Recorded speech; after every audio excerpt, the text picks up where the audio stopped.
शेतला पावला दिवसा टाळ घोषातून साध येते तुझी धावते वैष्णवाला दिशा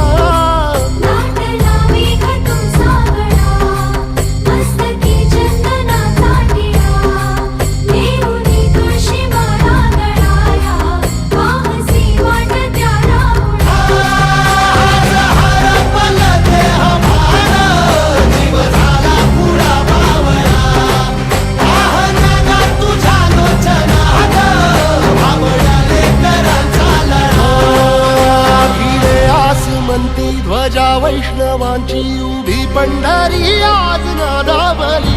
तुझे नाव ओठी तुझे रूप ध्यानी जीवाला तुझी आस गा लागली जरी बाप साऱ्या जगाचा परी तू आम्हाले करा